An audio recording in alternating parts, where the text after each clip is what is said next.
Hi everybody, welcome back to my channel. This is The Wonderful Wizard of Oz by L. Frank Baum, and we're all the way up to chapter 23.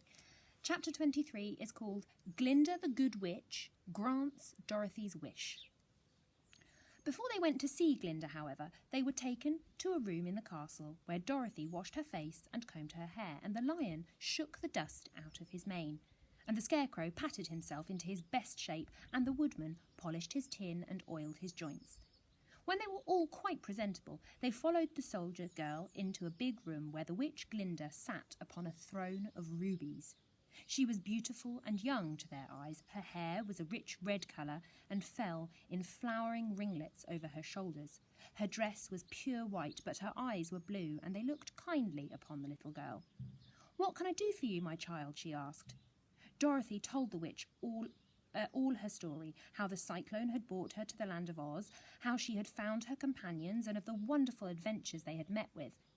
"My greatest wish now," she added, "is to get back to Kansas, for Aunt Em will surely think something dreadful has happened to me, and that will make her put on mourning, and unless the crops are better this year than they were last, I am sure Uncle Henry cannot afford it."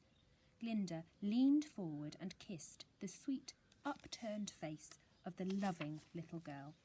"Bless your dear heart," she said. "I am sure I can tell you of a way to get back to Kansas." Then she added, "But if I do, you must give me the golden cap." "Willingly," Dorothy exclaimed. "Indeed, it is no use to me now. When you have it, you can command the winged monkeys only 3 times. And I think I shall need their service just those 3 times, answered Glinda, smiling. Dorothy then gave her the golden cap, and the witch said to the Scarecrow, "What will you do when Dorothy has left us?" "I will return to the Emerald City," he replied, "for Oz has made me its ruler, and the people like me there. The only thing that worries me is how to cross the hill of the Hammerheads. By means of the golden cap, I shall command the winged monkeys to carry you to the gates of the Emerald City," said Glinda, "for it would be a shame to deprive the people of so wonderful a ruler." "Am I really wonderful?" asked the Scarecrow. "You are unusual," replied Glinda. Turning to the Tin Woodman, she asked, "What will become of you when Dorothy leaves this country?" He leaned on his axe. And thought a moment, and then he said, "The Winkies were very kind to me and wanted me to rule over them after the Wicked Witch died. I am fond of the Winkies, and if I could get back again to the country of the West, I should like nothing better than to rule over them forever." "My second command to the winged monkeys," said Glinda, "will be that they carry you safely to the land of the Winkies. Your brain may not be so large to look at as those of the Scarecrow, but you are really brighter than he is. When you are well polished, and I am sure you will rule the Winkies wisely and well." Then the witch looked at the big, shaggy lion and asked, "When Dorothy has returned to her own home, what will become of you?" "Over the hill of the Hammerheads," he answered, "lies a grand old forest, and all of the beasts that live there have made me their king. If I could only get back to this forest, I would pass my life very happily there."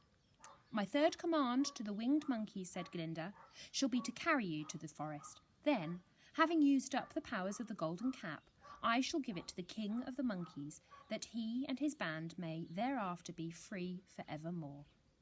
The Scarecrow and the Tin Woodman and the Lion now thanked the good witch earnestly for her kindness, and Dorothy exclaimed, "You certainly are as good as you are beautiful, but you have not yet told me how to get back to Kansas." "Your silver shoes will carry you over the desert," replied Glinda. "If you had known their power, you could have gone back to your Aunt Em the very first day you came to this country." "But then I should not have had my wonderful brains," cried the Scarecrow. "I might have passed my whole life in the farmer's cornfield." "And I should not have had my lovely heart," said the Tin Woodman. "I might have stood and rusted in the forest until the end of the world." "And I should have lived a coward forever," declared the Lion, "and no beast in all the forest would have had a good word to say to me." "This is all true," said Dorothy, "and I am glad I was of use to those good friends. But now that each of them has had what he most desires, and each is happy in having a kingdom to rule. Besides, I think I should like to go back to Kansas." The silver shoes," said the good witch, "have wonderful powers, and one of the most curious things about them is that they can carry you any place in the world in 3 steps, and each step will be made in the wink of an eye.